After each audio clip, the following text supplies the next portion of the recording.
el cielo se parte en dos, inúndanos, en el desierto broten ríos, mi vida sopla hoy. Lucha por tu bendición es el devocional que vamos a tratar en esta mañana, en el día de hoy. El texto bíblico es Génesis 32, 22 al 30. Y se levantó aquella noche y tomó sus 2 mujeres y sus 2 siervas y sus 11 hijos y pasó el vado de Jacob. Los tomó pues e hizo pasar el arroyo a ellos y a todo lo que tenía. Así se quedó Jacob solo y luchó con él un varón hasta que rayaba el alba. Y cuando el varón vio que no podía con él, tocó en el sitio del encaje de su muslo y se descoyuntó el muslo de Jacob mientras con él luchaba. Y dijo: déjame, porque raya el alba. Y Jacob le respondió: no te dejaré si no me bendices. Y el varón le dijo: ¿cuál es tu nombre? Y él respondió: Jacob. Y el varón le dijo: no se dirá más tu nombre Jacob, sino Israel, porque has luchado con Dios y con los hombres y has vencido. Entonces Jacob le preguntó y dijo: declárame ahora tu nombre. Y el varón respondió: ¿por qué me preguntas por mi nombre? Y lo bendijo allí. Y llamó Jacob el nombre de aquel lugar Peniel, porque dijo: vi a Dios cara a cara y fue librada mi alma. Voy a repetirles el versículo 26, la segunda parte dice: no te dejaré si no me bendices. Hay que luchar por la bendición. Nuestra vida debe ser una vida llena de bendición. El Señor quiere que todos seamos bendecidos. Debe ser no algo circunstancial, es decir, la bendición no es porque llegue a una buena noticia a mi vida o porque me gané una herencia. Esa bendición de pronto va a ser pasajera. La bendición nuestra no es motivada o no es generada u originada por las circunstancias. La bendición nuestra debe ser un estilo de vida, y es que el Señor nos bendice de una manera permanente y constante. El contexto que vemos acá en Génesis capítulo 32 es que Jacob venía de regreso de donde su suegro Labán. Él estuvo allá trabajando 14 años, 7 por una hija y 7 por la otra, por Lea y por Raquel. Y vino con mucha ganancia y venía con 11 hijos. En el momento en que él tuvo esa lucha y ese encuentro con el ángel en Peniel. Y acontecía que Esaú también venía en el regreso de él nuevamente para su tierra. Y venía Esaú, y Esaú traía propósitos de quitarle la vida, porque él había jurado que no descansaría hasta quitarle la vida, ya que él le había robado la bendición de su padre y también había comprado la primogenitura por un plato de lentejas.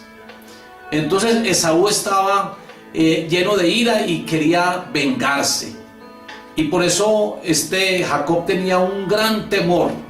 Él tenía un temor muy grande, y cuando él se dio cuenta de que venía Esaú, fue cuando él tomó la determinación de pasar toda una noche orando para que el ángel lo bendijera y para que lo librara de la muerte que iba a tener por parte de Esaú, su hermano. Ese es el contexto que vemos acá. Ahora, la lucha que sostuvo Jacob, digo yo que no fue una lucha física de cuerpo a cuerpo con el ángel en Peniel. Yo pienso que la lucha que él tuvo fue una lucha de lloro y de ruego, porque es que los ángeles tienen una fuerza descomunal. Un ángel puede acabar con toda una ciudad, como los ángeles que fueron allí a Sodoma y Gomorra. Fueron 2 ángeles y acabaron con esos 2 pueblos.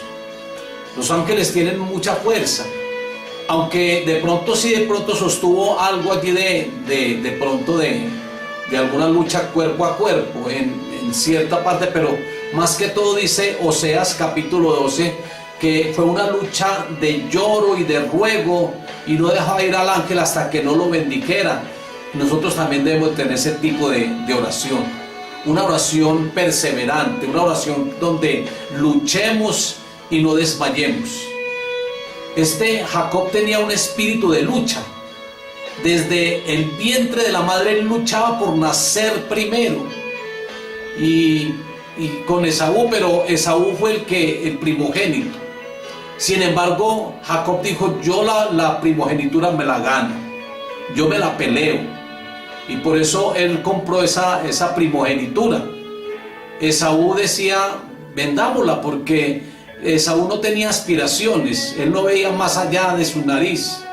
Él decía, comamos y bebamos, es decir, comamos este plato de lentejas y bebamos porque mañana moriremos. Es decir, yo no me voy a llevar nada. Él desconocía que después de muerto uno continúa con las bendiciones, que después de muerto es cuando uno realmente empieza a vivir de una manera espiritual con el Señor. Aunque aquí en la tierra uno empieza a vivir también de una manera espiritual cuando somos reconciliados por medio de Jesucristo con nuestro Padre Celestial. Pero después de muerto uno vive también, uno sigue viviendo. No es que sea un exterminio o sea un acabose de todo. Esaú creía eso. Esaú creía que cuando uno moría era un exterminio, que uno desaparecía completamente. Pero Jacob no tenía ese pensamiento. Jacob, por eso Dios, dice la palabra que Dios amó a Jacob más que a Esaú, que a Esaú lo aborrecía, porque Esaú se conformaba con las cosas materiales, se conformaba con un plato de lenteja, se conformaba con ir por allá a cazar, porque era un gran cazador. Entonces esa lucha que tuvo Jacob, yo pienso que más que una lucha física sostenida con el ángel, fue una lucha de ruego y de lloro. Fue una oración, toda una noche orando, pidiéndole al ángel que lo bendijera. Fue una lucha espiritual, una lucha perseverante. ¿Cuántas veces has luchado en tus fuerzas por una bendición y a la final te desanimas? Hay personas que luchan mucho, luchan en sus fuerzas y no en las fuerzas del Señor, porque yo pienso que aún la oración uno tiene que ser direccionado y fortalecido con el Espíritu Santo, porque hay personas que empiezan una oración y a la final se desaniman porque no ven respuesta a ella, o porque la oración se vuelve una oración monótona y a la final dicen, yo siempre estoy pidiendo lo mismo y estoy repitiendo lo mismo. Hay unas enseñanzas muy especiales acerca de la oración que en otro devocional, tal vez en el siguiente lo voy a enseñar, y es orar con propósitos, para que la oración no sea monótona y para que tengamos realmente un fluir en la oración. Jacob, él tuvo un propósito por el cual estaba orando, pero como les digo, hay personas que luchan en sus propias fuerzas, orando en sus propias fuerzas por una bendición que a la final no la reciben y se desaniman fácilmente. Por ejemplo, ¿cuántas veces personas oran por sanidad y como no ven el resultado, como no ven que llega la sanidad a su cuerpo, se desaniman y dejan de orar? Hay que orar con perseverancia, hay que orar para que el Señor nos bendiga, para que el Señor nos sane. De pronto hay sanidades que no se dan en el momento, pero se dan después. Y es que el Señor a veces nos prueba nuestra fe. Y hay que orar y hay que creer que realmente el milagro va a llegar y que la sanidad se va a producir. Muchas veces necesitamos una bendición y no sabemos cómo obtenerla.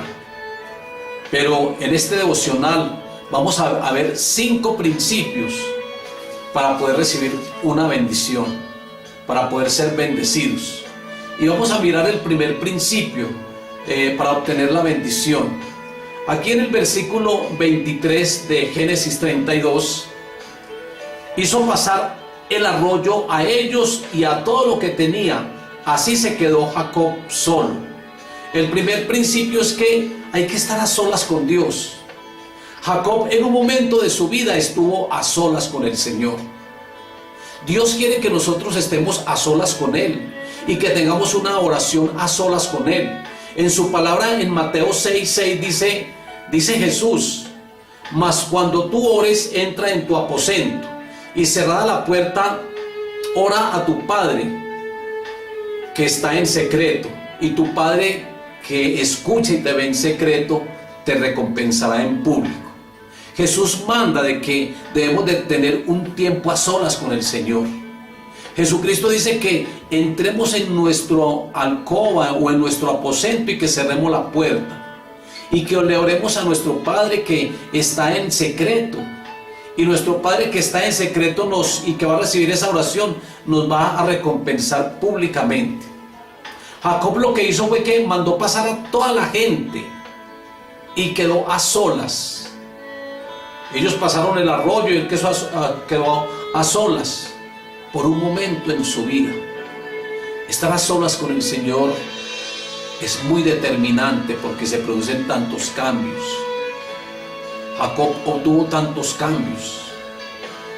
Esa debe ser la práctica del cristiano: oración a solas, en intimidad con el Señor.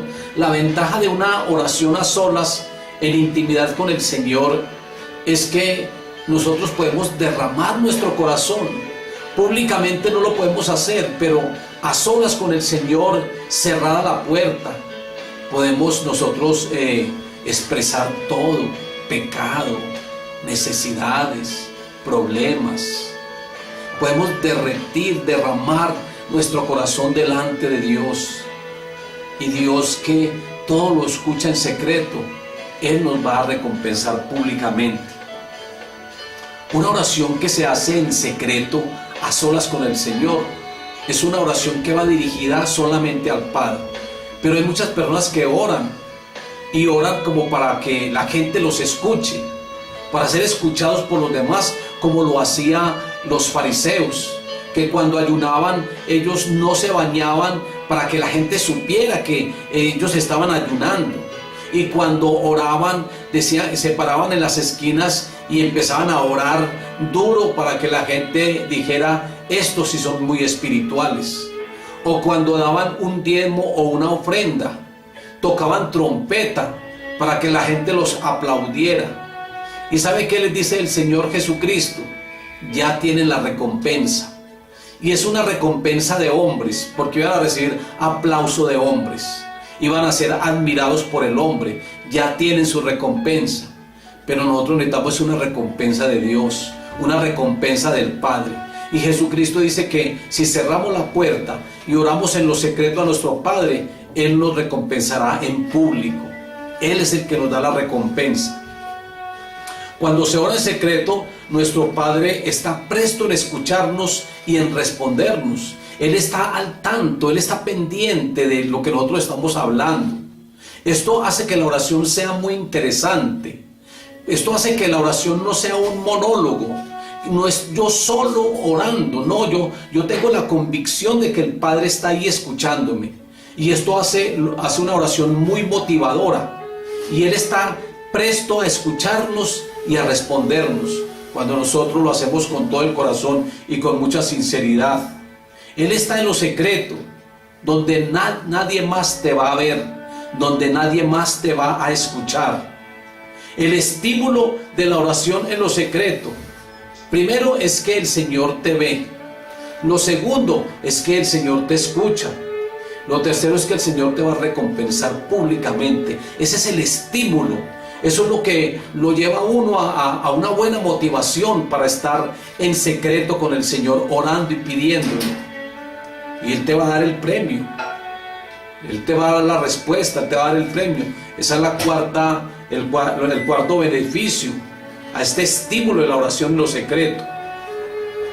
Entonces, la recompensa radica en que el Señor nos va a dar la respuesta de una manera que otras personas lo van a ver, de una forma Él lo va a hacer público, donde muchas personas van a decir: esta persona como ha cambiado, esta persona como es de bendecida, esta persona. Entonces la recompensa viene de allí, viene de la gente. Cuando lo ven a uno, ven el fruto en uno, ahí viene la recompensa.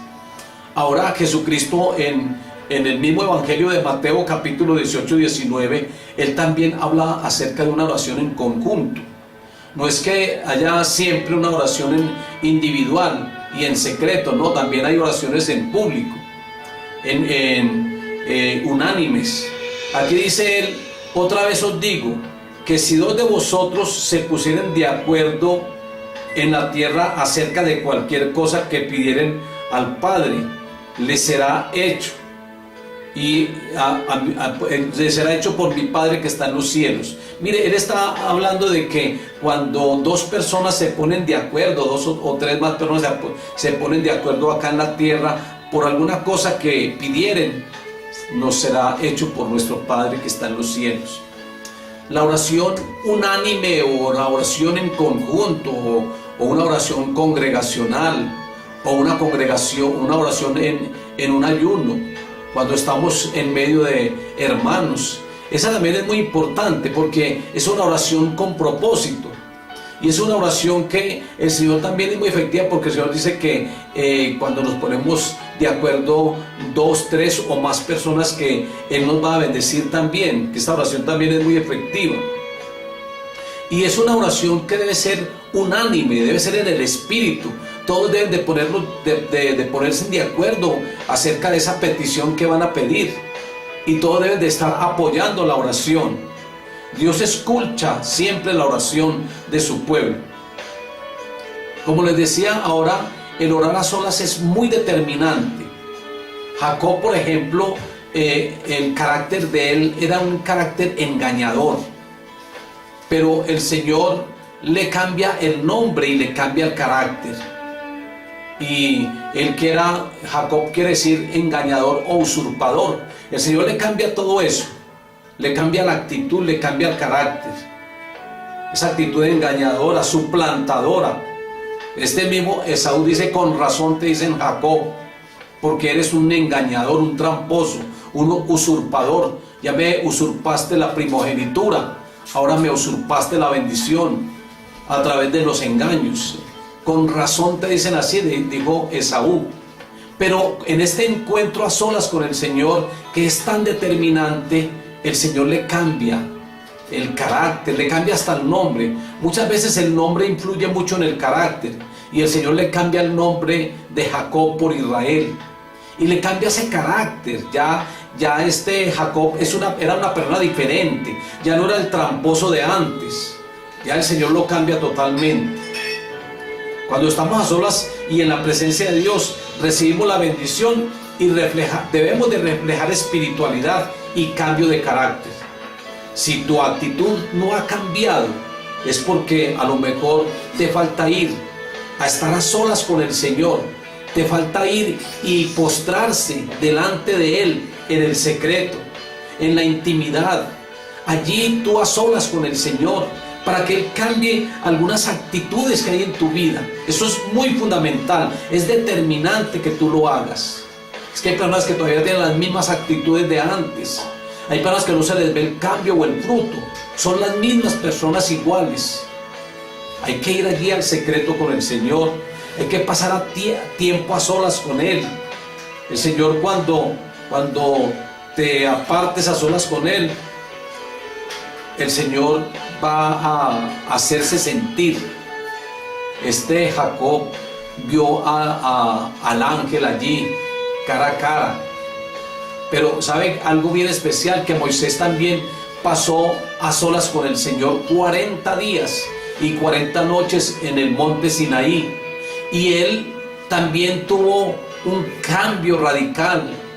Dice que él vio al Señor y que el Señor le vio las espaldas y que él se metió entre la peña. Dice allí la palabra de Dios, y que él bajó lleno de la gloria de Dios, porque él había estado en la presencia de Dios.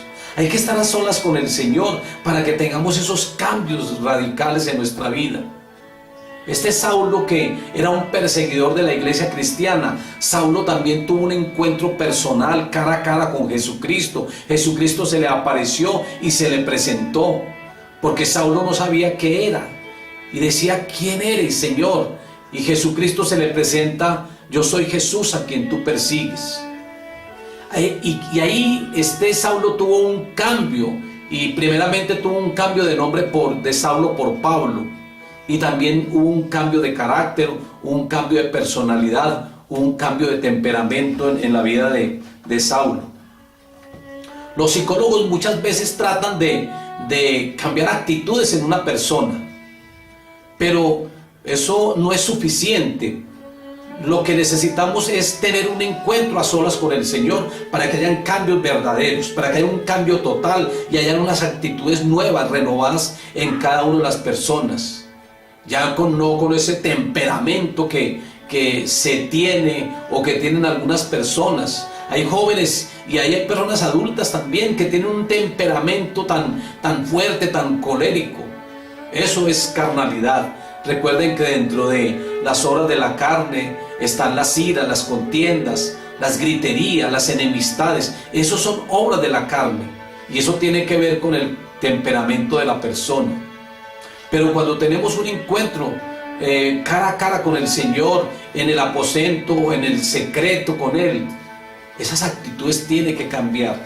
Nuestro temperamento y todo eso tiene que cambiar. Miremos el segundo principio para obtener la bendición. Versículo 24, la segunda parte. Jacob luchó con el varón hasta que rayaba el alba. El segundo principio para obtener la bendición es: lucha tu propia batalla. No debes de esperar que otros luchen por ti. Esa batalla tú la tienes que hacer personal. Tú tienes que luchar tu propia batalla. Jacob se quedó a solas y él luchó su propia batalla. Es necesario no esperar que otro lo haga por usted. Esto es una determinación propia. En las batallas nosotros somos los que tenemos que estar metidos allí. Jacob tuvo esa batalla con el Señor, con el ángel. Él luchó, él hizo ir a todo el mundo, él quedó solo y luchó su propia batalla. Pero es que hay personas que están esperando que el pastor luche por ellos o que el líder luche por ellos. No es una determinación propia. Y una cosa bien importante es que no te rindas. Nosotros no debemos de rendirlo. En tu oración no te rindas. Lucha y no suspenda la oración hasta ver frutos, hasta que tu vida sea transformada y reciba la bendición. Luchar su propia batalla para ganar la bendición. El peor enemigo que uno tiene es el yo. Porque el yo siempre tiende a estar cómodo. El ego, eso es egoísmo. La lucha empieza con el yo, el enemigo es el yo. Aunque el espíritu siempre está dispuesto. Y hay que luchar contra el orgullo, primeramente. En el yo está ese orgullo, está esa vanidad. Con el carácter, hay que luchar con ese carácter. Con la carne, mire que la carne es uno de los grandes enemigos del cristiano. Hay que luchar con toda carnalidad, contra toda carnalidad. Eso hace parte del yo, todo eso. La carnalidad es del yo. El carácter, como les decía ahora, que dentro de las obras de la carne hay unos puntos que tienen que ver con el carácter, y ahí están las iras, las contiendas. El enemigo número uno es el yo, y hay que luchar contra todas estas cosas. Hay que luchar con esa personalidad malformada que está en nosotros. La verdadera personalidad uno la obtiene a través de Cristo Jesús. Yo obtengo una personalidad bien definida a través de Cristo, porque Cristo y el Espíritu Santo forma el carácter de Cristo en mí. Yo quedo revestido de Cristo Jesús. Pero hay muchas personalidades malformadas, llenas de orgullo. Todo tiene que ser formado. Hay que luchar también contra toda autosuficiencia. Hay personas que se creen muy autosuficientes y creen que no necesitan de nadie ni de Dios siquiera. Hay que luchar contra todo eso, contra la independencia. Hay personas que son muy independientes, autosuficientes e independientes. Eso fue lo que quiso hacer el hijo pródigo. Quiso ser muy independiente, quiso apartarse del padre. Se fue por allá con los amigos y luego le tocó que volver nuevamente a buscar la cobertura del padre. Pero hay personas que quieren ser independientes, y la falta de sujeción también es otro de los grandes problemas. Hay que cambiar esas vestiduras y mudar esa vestidura vieja, esa piel vieja, y volvernos a Dios. Oseas 12:6. Tú pues vuélvete a tu Dios, guarda misericordia y juicio, y en tu Dios confía siempre, dice este profeta menor, Oseas capítulo 12, versículo 6. Tú pues vuélvete a tu Dios. Hay que confiar en el Señor. Recuerde que en la batalla tu carne no quiere, pero tu espíritu está dispuesto. Vamos a mirar acá el tercer principio para obtener la bendición. Versículo 26. No te dejaré si no me bendices. No dejes ir de tu presencia o de tu vida la presencia de Dios. No dejes ir de tu vida la presencia de Dios. La presencia de Dios hay que conservarla. Mire que Jacob le dijo al ángel: no te dejaré. Tu presencia va a estar acá conmigo hasta que no me bendigas. Entonces no hay que dejar ir de nuestra vida la presencia de Dios. La bendición hay que retenerla. La bendición hay que tomarla. Una vez que goces de la presencia y de la bendición de Dios, no te apartes de Él ni de esa bendición. Una vez la obtengas, hay que conservarla, hay que guardarla. Muchas personas reciben la bendición, reciben la unción, pero los afanes de la vida, el pecado, las carnalidades, hacen que la presencia de Dios ya no sea tan real, y por eso entran en desiertos. Por eso entran en una espiritualidad muy bajita, porque ellos no han conservado todo lo que han recibido, y por eso la presencia de Dios de pronto ya no está en ellos. Entran en unas resequedades tremendas, como Jesucristo lo manifiesta en Juan 15. Dice que se secarán cuando no permanecemos en Él, que seremos echados fuera, donde ya no quieren saber nada de Dios. Hay personas que no quieren saber nada de Dios porque no permanecen, porque no retienen lo que han ganado.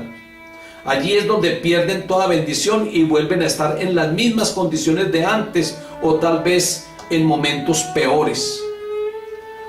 ¿Cómo vamos a descuidar una bendición tan grande? Nosotros hemos ganado muchas bendiciones. ¿Cómo las vamos a descuidar? Que la bendición entonces sea una bendición permanente, y que no la dejemos o no la menospreciemos. Hay que conservarla y hay que valorarla, la bendición del Señor, y que vivamos siempre bajo esas bendiciones. Aquí dice en Romanos capítulo 9 versículo 13: a Jacob amé, mas a Esaú aborrecí, porque él se apartó de la bendición, porque él vendió la primogenitura, porque él no supo lograr la bendición de su padre. Por eso el Señor dice que amó a Jacob, que a pesar de que era engañador y tramposo, él cambió, y el Señor amó a Jacob y a Esaú lo aborreció. Miremos el cuarto principio para obtener la bendición. Hay que perseverar. En Oseas 12, 4 habla acerca de esa perseverancia. Dice que Jacob venció al ángel y prevaleció. Jacob venció al ángel, dice ahí en Oseas 12, versículo 4, y prevaleció. Nosotros no podemos desmayar, tenemos que perseverar, no desmayar. Tú tienes que decir en este momento: no me voy si no me bendices. Dígale así al Señor. Yo sé que tú entras en este momento en oración y dígale: Señor, yo no me voy a hacer las labores diarias si tú no me bendices, Señor. Y entra en esa oración perseverante. En la perseverancia es donde nosotros obtenemos la victoria. No se debe retirar ni se debe partir, sino permanecer. Recuerdo lo que el Señor le dice a Josué. Él le dice que nunca se aparte de su boca y de su mente, de su corazón, ese libro de la ley. Y Él le dice que tiene que esforzarse y ser valiente. Nosotros no podemos desmayar, nosotros tenemos que perseverar. Yo estoy orando para que toda la ciudad de Medellín, acá donde nosotros vivimos, ellos todos reciban el reino de Dios, que se acabe tanta guerra, tanta violencia. En la perseverancia está el punto decisivo, porque a veces oramos 5 minutos y nos rendimos fácilmente. Ayunamos y de pronto lo hacemos de 2 o 3 horas y después cuando se tiene hambre va y se come. Y eso no le agrada al Señor. Hay que ser perseverantes. En la perseverancia está el punto decisivo. Por eso es que muchas personas no ven el cambio, porque no son perseverantes. Obtenemos la respuesta cuando nosotros perseveramos. Hay que tener espíritu de luchador como Jacob para obtener las bendiciones. Acá en Lucas capítulo 18, del 1 al 8, el Señor está hablando acerca de la parábola de una viuda y el juez injusto. En el versículo 1 de ahí del capítulo 18, Lucas capítulo 18, versículo 1, también les refirió Jesús una parábola sobre la necesidad de orar siempre y no desmayar. Él les da esta parábola con ese propósito, de que se orara siempre y no se desmayara. Eso se llama una oración perseverante. No desmayar, orar siempre y no desmayar. ¿Acaso Dios nos hará justicia? ¿O acaso Dios no hará justicia a sus escogidos que claman de día y de noche? Dios con seguridad nos hace justicia. ¿Se tardará Dios en respondernos cuando nosotros tenemos fe y perseveramos en la oración? Recuerden que cuando ores también dele tiempo a la respuesta al Señor. De pronto has escuchado la voz de Dios. Muchas veces en la oración uno escucha la voz de Dios. Puede ser una voz audible o uno puede sentir dentro del corazón, en su espíritu puede sentir la voz de Dios. Hay que dejar hablar a Dios. O si no has estado cara a cara con Él, cuando se escucha la voz de Dios se ven los resultados, se ven los cambios. Pero hay que estar cara a cara con Él, en el aposento, allí cerrada la puerta, entrando a tu aposento. Hay que escuchar la voz de Dios para que haya cambios, para que sea librada tu alma. Recuerden que allí también se recibe perdón de Dios, pero tú tienes que perdonar a otros para poder recibir ese perdón de Dios. Jacob perdonó a Labán, su suegro y su tío y suegro, porque era hermano de Rebeca. Y él perdonó a Labán también por la cantidad de engaños que le había hecho. El primer engaño fue que él trabajó los primeros 7 años por Raquel, porque a esa era la que amaba. Y Labán le dio fue a Lea, y le tocó que trabajar otros 7 años, es decir, 14 años. No hay que seguir la misma conducta de los demás. Él cambió, él fue engañador y tramposo, pero él cambió. Recibió también engaños de Labán, pero él le perdonó y ya él no siguió la misma conducta que tenía antes. Hay que restituir al agraviado, recuerden. Si queremos ser restaurados, necesitamos restaurar a otros. Y el quinto y último principio para obtener la bendición. Génesis 27:41. Y aborreció Esaú a Jacob por la bendición con que su padre le había bendecido, y dijo en su corazón: llegarán los días de luto de mi padre, y yo mataré a mi hermano Jacob. Mire las intenciones y lo que había en el corazón de Esaú: matar y enlutar a su padre. Eso era la intención.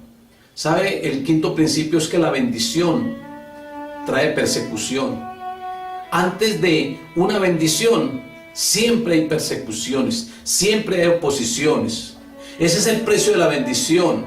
Es el aborrecimiento, es la persecución. Cuando uno es bendecido, la gente lo aborrece a uno. A la gente le da ira, le da envidia cuando alguien es bendecido. Cuando alguien de pronto da un mal paso, hay muchas personas que se sienten alegres y satisfechas. No lo dicen, pero en su corazón hay alegría porque hay envidia. Pero cuando la persona recibe mucha bendición, hay personas que están murmurando, están criticando, están aborreciendo a aquellos que reciben la bendición. Eso le pasó a Jacob. Su padre lo bendijo y Esaú lo persiguió, lo aborreció y lo persiguió, y dijo: no descansaré hasta no quitarle la vida. Porque Esaú estaba muy enojado con Jacob, estaba lleno de celos. Esaú no supo retener la primogenitura y ganarse la bendición, por eso se llenó de amargura. ¿Y cuántas personas no hay amargadas porque ven a otros ser bendecidos? Porque ven a otros cómo progresan. Se llenan de amargura y empiezan a aborrecer, a murmurar, a criticar, hasta quitarle la honra. Y es que Esaú no tenía aspiraciones. Él pensaba que todo iba a acabar allí. No tenía proyectos. Y como conclusión, la iglesia a veces se encuentra dormida, y de pronto uno también. Muchas veces uno ha descuidado la oración. Que esto sea una motivación también para estar orando. Nosotros no podemos descuidar la oración. Dios desea cambiar la actitud de muchas personas, pero eso se logra, recuerden, a través de una oración a solas con Dios. Él cambia tantas actitudes porque esto es muy determinante en la persona. Así que hay que conductas, hay que cambiar actitudes. Haz realidad la promesa dada por Dios a tu familia a través de una oración perseverante. Eso es muy importante. El Señor tiene promesas para la familia. Serás salvo y tú y toda tu casa. Pero hay que orar para que el Señor los cambie, para que esa promesa llegue también a nuestra familia y ellos también reciban la bendición, sean transformados y cambiados. Padre, yo te doy gracias, Dios soberano y Dios bueno, en el nombre de tu amado Hijo Jesucristo, por tantas bendiciones. Señor, despierta un espíritu de oración en cada uno de nosotros, Señor, a tu pueblo, Dios. Padre, gracias por estos hermanos y hermanas que están conectados en el Facebook, y a los amigos y toda persona, Señor, que están conectadas en el Facebook, Señor. Que tú les bendigas, Señor, que ellos se apropien de esta palabra y que reciban bendiciones permanentes en Cristo Jesús. Amén. El cielo se parte en dos.